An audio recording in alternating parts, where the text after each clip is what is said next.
முதல் கட்டப்பட்ட கிரேக்கில் கட்டப்பட்ட ஒலிம்பிக்குக்காக கட்டப்பட்ட ஸ்டேடியம். இதுக்கு என்ட்ரன்ஸ் அடல்ட்ஸுக்கு 10 யூரோ, ஸ்டூடெண்ட்ஸ் சில்ட்ரன் அண்டர் 6 வந்து 5 யூரோஸ். எங்களுக்கு 40 யூரோஸ் முடிஞ்சுது ஸ்டூடெண்ட்ஸ்ன்றதால பிள்ளைகள். இப்போ இந்த படி இந்த உயரத்தை இதில் இந்த பார்த்தா தெரியும் உங்களுக்கு எவ்வளோ உயரம்.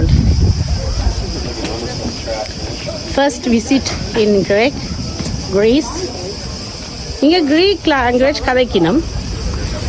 நாங்கள் படிக்கும்போது 6 மொழிகளில், பழமை வாய்ந்த மொழிகளில் சமஸ்கிருதமும் லத்தீன் மொழியும் கிரேக்க மொழியும் அழிஞ்சுதுன்னு சொல்லி பேசினாங்க. அது பேசப்படுது அப்படி. ஆனால் கிரேக்க மொழி இன்னும் பேசப்படுது இந்த நாட்டில். ஆன்சியன் கிரேக்கில் தானே படிக்கணுமாம் ஸ்கூலில். இதுலேயே ஒரு மலை ஒன்று இருக்குது, ஹில்ஸ் ஒன்று இருக்குது. இந்த ஹில்லில் வந்து ஒரு ரெஸ்டாரண்ட் இருக்குதான் சொல்லப்படுது. அதை நாங்கள் விசிட் பண்ணலாமா, போய் பார்க்க வசதி என்றால் போய் பார்க்குறோம். கிரேக்க கொடி பழமை வாய்ந்த, உலகத்தில் பழமையை பேசியது, பழையதில் பழமையை பேசின ஒரு கொடி இதில் கம்பீரமாக வீட்டு கொண்டிருக்குது.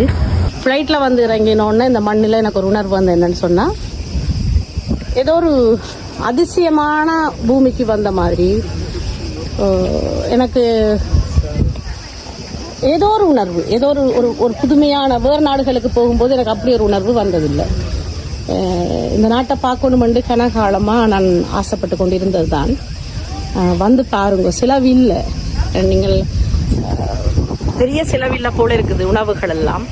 நாங்கள் இன்றைக்கு தான் வந்திருக்கிறோம். நான் ஒவ்வொரு நாளும் இந்த நிலைமையை சொல்கிறேன் உங்களுக்கு. இந்த ஸ்டேடியம் கட்டாயம் வந்து பாருங்க, 10 யூரோ தான். ஆனால் வெளியில் நின்று பார்த்துட்டு தான் போகிறதுக்கு நாங்கள் பிளான் பண்ணாங்களே, என் பேஸ் 10 யூரோண்டு.